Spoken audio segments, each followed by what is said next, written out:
This is Chapter 15, The Age of Religious Wars and European Expansion. The main point of this chapter and of this period of history, which takes place between about 1517, which is the beginning of the Reformation, and 1648, which is the end of what we call the 30 Years' War, Europe is dominated by massive religious wars. We saw a little bit of this in Chapter 14 with Martin Luther and the German princes, and there was some minor scuffles between Catholics and Protestants, and the Calvinists were getting rid of some people they didn't like, but nothing on this scale. This is big, continent-wide, massive warfare, all because of the new religious tension in Europe. It's called the Age of Religious Wars, and it goes for about 150 years. The end of this chapter, we move into a different set of subjects, which is the expansion of Europe and the Spanish particularly going out and colonizing parts of North America and all of that. And we end up with also in the chapter some social issues. What's life like for people in Europe in the age of religious wars? The witch hunts are talked about. This intense fear and heightened spirituality relates to religious wars. And then we finish with one of the best movements of art that we've got all year, is Baroque, the Baroque movement in the arts, which corresponds as well to the age of religious wars. So there's three main stories. There's three main religious wars in Europe in this 150-year period. There's a French religious war. There is a Dutch War of Independence, which started as a religious war.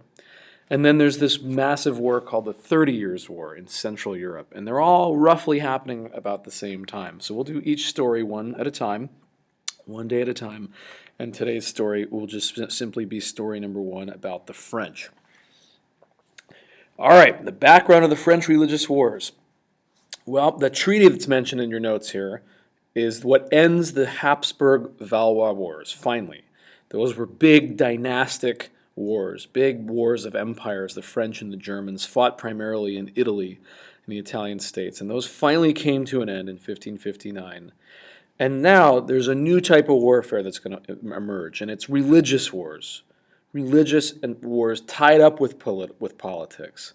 It's not just about land, it's about who gets to control that religiously in Europe moving forward. So a shift, major shift in the type of wars. So from this point on, religious passions will dominate or condition people's mindsets. Whereas in the past, everyone was Catholic, this was not a big deal.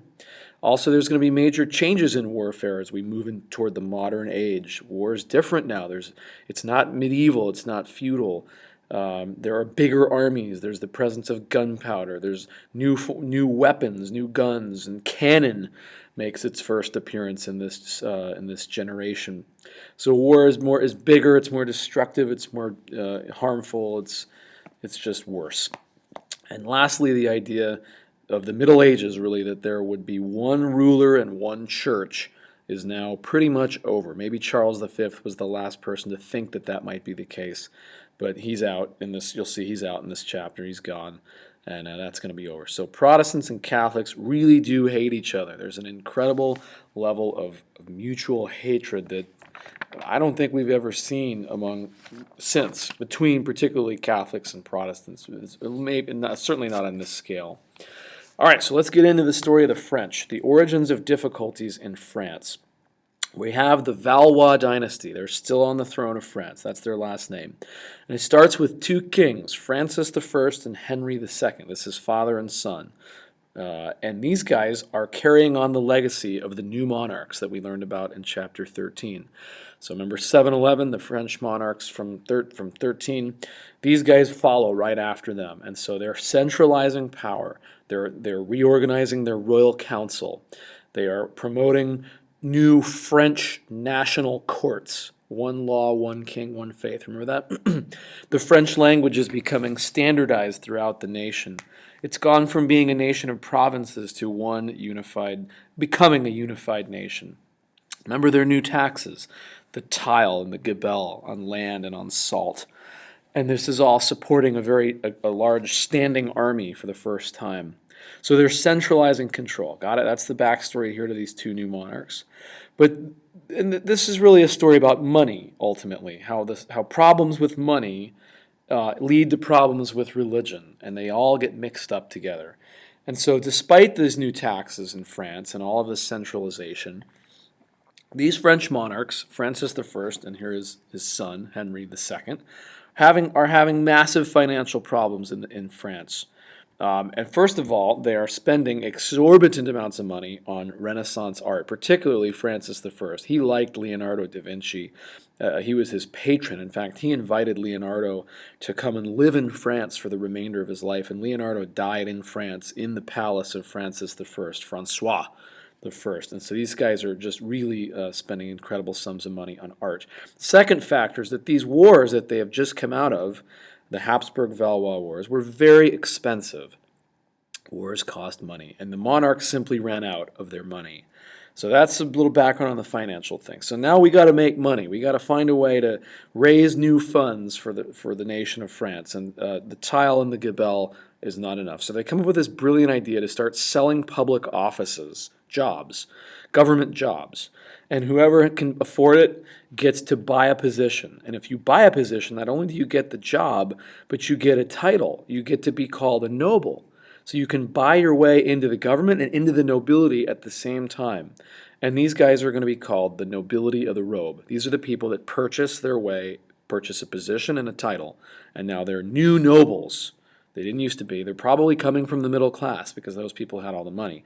But then, those people, part of the privilege of being a noble of the robe is that you didn't have to pay taxes from this point forward. So it was like a short-term fundraiser. Your money comes in right away, but then those people that paid you never have to pay taxes again. So it's not a long-term thing for sustainable revenues coming in. Second thing is going on here is that the French kings are making these deals with the Pope. We learned about this already in the New Monarchs chapter. Don't worry about the name of the treaty, actually. Just remember that the French kings get to appoint the church officials. Okay, they acquire Gallican rights. Remember that term. So now the French kings, so sort of separate from their financial problems, now they really do control religion in France. And all the people that work in the church are hired and report to the king. So what this means is that it's going to stop a huge Protestant movement from occurring in France because Catholicism really is the official religion controlled by the king. But now that the king controls all of the church officials in his nation, he starts giving those church positions or selling them as well. So we have the nobility of the robe. That's one way of making money. But now these church positions that he controls are either given as rewards for being a loyal person to the king and being in his favor and his graces, or they're also sold. Simony. Remember that same term. So you have government jobs being sold, and you have church jobs being either given away or sold at the same time. This is two bad strategies. So you end up with really bad church officials who are not educated and who've bought their way in or just been given a job. And that's what sparks the religious reform in France, because Calvinists start flooding across the border into France, and they're known as Huguenots. And these guys don't like corruption. You know that from Switzerland here, from Geneva.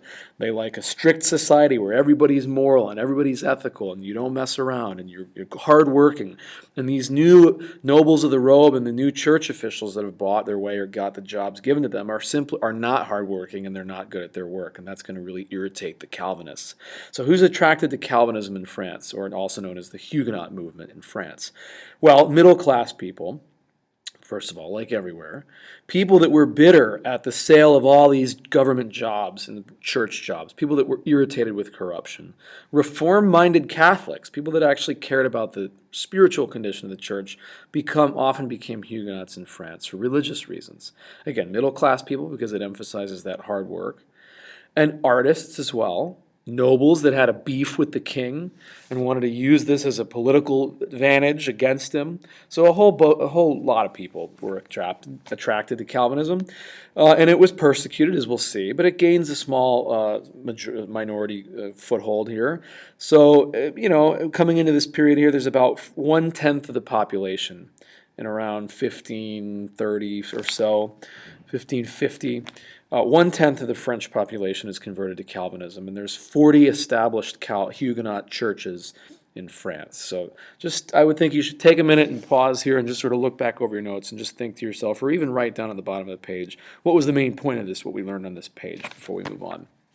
All right, moving on though, we've got the next phase. So you got all these problems in a corrupt church in France. Now the section C is religious riots and civil war in France. This is where it's going to get good. So the three sons of Henry II, this is again father, son, Francis I, Henry II. This guy's got three sons, Francis II, Charles IX, and Henry III. And all of these boys rule in succession.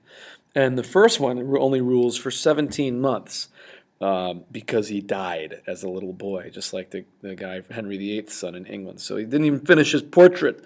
Poor little boy, painted his face and nothing else. So he was a child king, and he died. And then there's Charles IX, and he ruled for, good 14 years or so. And most of the fighting that we're going to see actually today is under his watch, under his reign. And then there's Henry III, who is described in our book as a very unusual character, having had a very interesting personal and social life. And I think you ought to just take a look at his story in the text, Henry III. He had some issues in his life.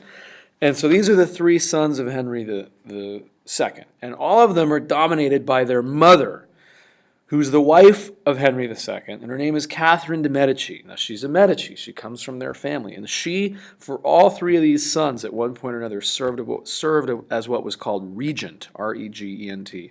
That means you're like the temporary king or queen, and while the real king is too small to rule. So these are sort of like mama's boys, and this is the true power behind the throne. And she is all about making deals and securing power for herself and her sons. And she really wanted religious and civil peace. She was very motivated to have peace and to keep her family in power, sort of by any means necessary. So religion takes a back seat, actually,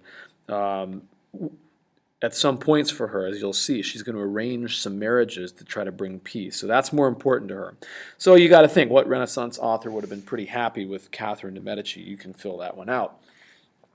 Meanwhile, the nobility of France is taking advantage of these weak monarchs, these three sons in succession who are relatively weak and dominated by their mother. And the nobles are like, we got them now. Nobles and kings always hate each other. So the nobles in France are going to adopt Calvinism as their religion on a grand scale because they want to use it as an advantage to get against these monarchs to obtain political power for themselves. You need something to separate you from the king. We're going to be Calvinists, you're Catholic, and now we're going to try to create a movement against you. It's politics, okay? For upper class nobles, religion was just the surface issue, as I just explained. Most importantly is power.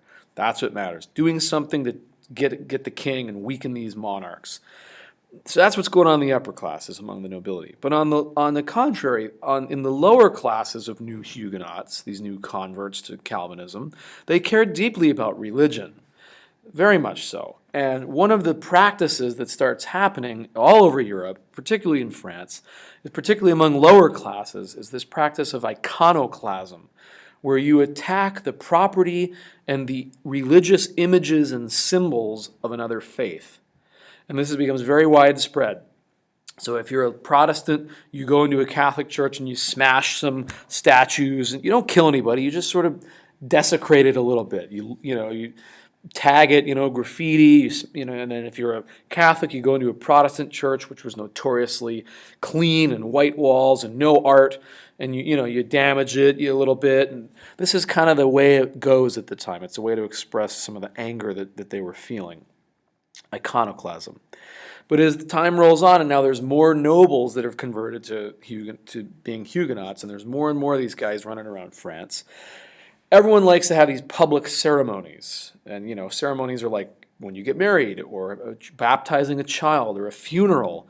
And these are big gatherings, and now some people in the family might be Protestant, some might be Catholic. And so now these often are going to get people together that really don't like each other, and it's going to create violence. So these ceremonies and iconoclasm are going to go together, where these big public events become triggers for war, small outbreaks of rebellion and insurrection and violence. Okay, there's another picture of iconoclasm, people burning things, but it's not really violent, it's just destructive of property. So the most famous example when this all blows up is called the St. Bartholomew's Day Massacre. And this is an example of a wedding ceremony that's going to turn into something really bad. 1572. So this is an arranged marriage. It's a wedding between Henry of Navarre, who's a Huguenot, and Margaret or Margot of Valois, who's Catholic. All right? This is Catherine de' Medici's daughter. So she is the sister of all three of these kings. This is an arranged marriage by the mother to try to bring peace among Catholics and Protestants because Henry of Navarre is a Huguenot and Margaret of Valois was a Catholic. In fact, but Henry of Navarre's family had a long history of being an enemy of the king, like most noble, royal Huguenots. So this is a dangerous move. She brings these two people together to get married with the hope of bringing peace and settling the issue, but it's not going to happen. Remember, Huguenots are French Calvinists, French Protestants. So at this wedding ceremony where everybody shows up, this is like a royal wedding. Think about the wedding of Will and Kate in England from a couple years back. It's a big deal when you have a monarchy. This is going to be potentially, he's in the line of succession now. These other kings, the girl's sister, Margaret's brothers are still king. In fact, it's Charles IX at this point. But this guy now joins the family. So at the ceremony, in the weekend of festivities, everybody important shows up, including the leader of the Huguenot movement, whose name was Gaspard de Coligny. He's the Huguenot leader. He's an advisor to Henry of Navarre, okay, and also the king, Charles IX. He's an advisor to these. They brought this guy in to their royal council, or to essentially their inner circle, and other people in France, they're ultra-Catholic, are getting concerned about this whole thing. We don't want any more Calvinists in positions of importance in our country. Anyway, here's the Catholic leader, Henry of Guise. He shows up. He's a nobleman. He's another family. All family dynamics involved here.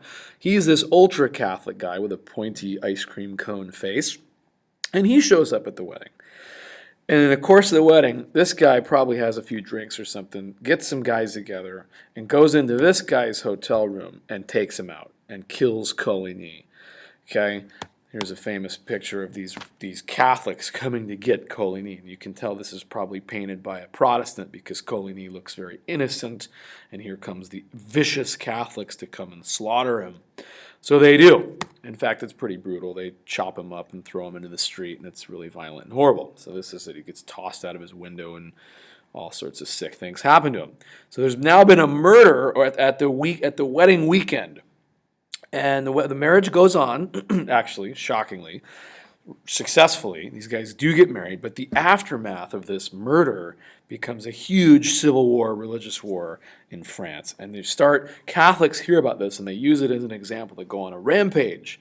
And there's a massacre of Huguenots. 12,000 Huguenots are killed in the 6 weeks after the wedding. And by the way, the wedding took place on St. Bartholomew's Day. That's a holiday in France, and that's why it's called the St. Bartholomew's Day Massacre, because it was a direct result of these wedding festivities that brought all these people together that hate each other. And here's a famous painting of the St. Bartholomew's Day Massacre. This is in Paris primarily.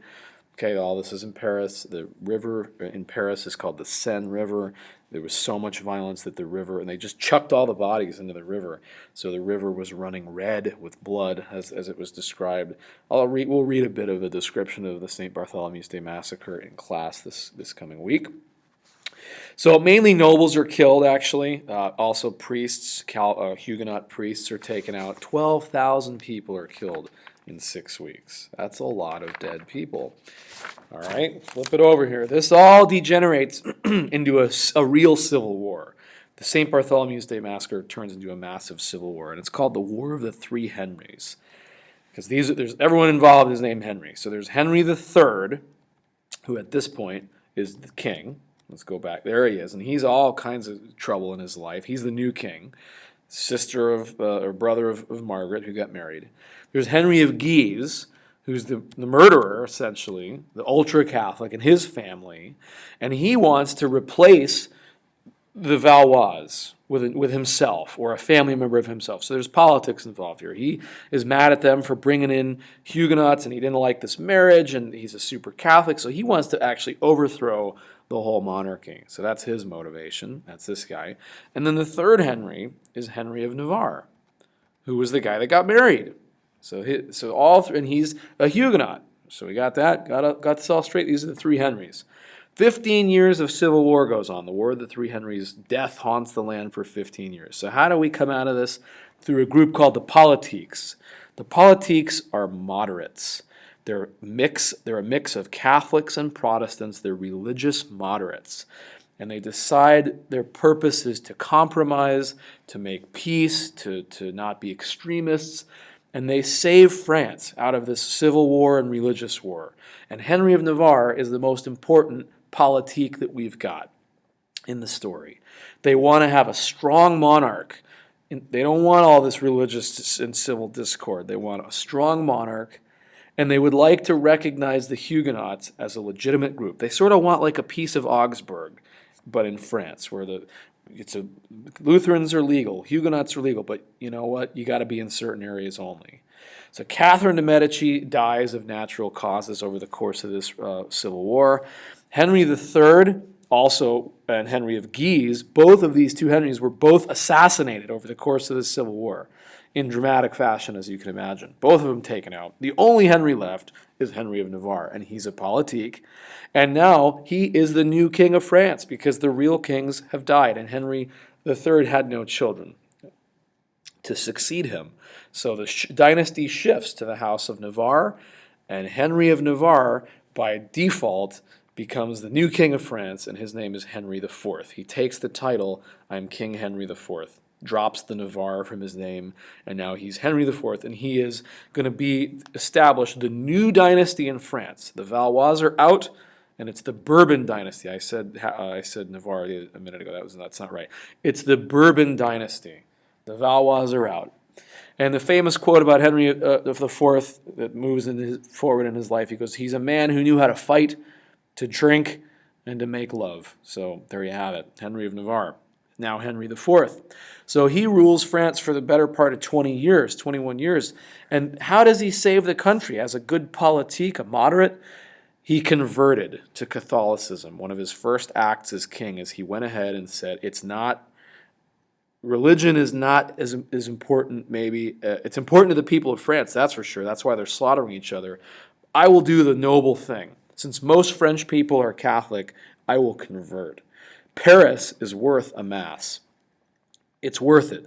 Saving the society, saving our nation, our city. It's worth me being a Catholic and going to a mass, a church service that's Catholic. So he does that high and noble thing and converted. However, though, once he converted, he granted tolerance. He passed and issued what was called the Edict of Nantes, N-A-N-T, Nantes. That's how you say it. So he could only do this because he was now a Catholic. If he had been a Protestant king and done this, he would have perpetuated the Civil War. But this is tolerance for Huguenots in France. It allows for liberty of conscience. It means you can believe what you want. We can't kill you for believing something on your own.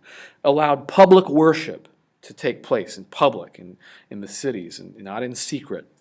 And it allowed them 150 fortified towns. They just designated, just like the Peace of Augsburg. This is where you can go and be. 150 little towns all over France. These are Huguenot towns. If you want to be a Huguenot, you got to go there. If you want to be Catholic, you get out of there and go anywhere else. But they separate the two people. So they literally are going to live separately in different geographic areas of France. But it's a limited form of tolerance. So this is all going to prepare the way for a very strong French monarchy. He is the first absolute monarch, and he's moving toward that.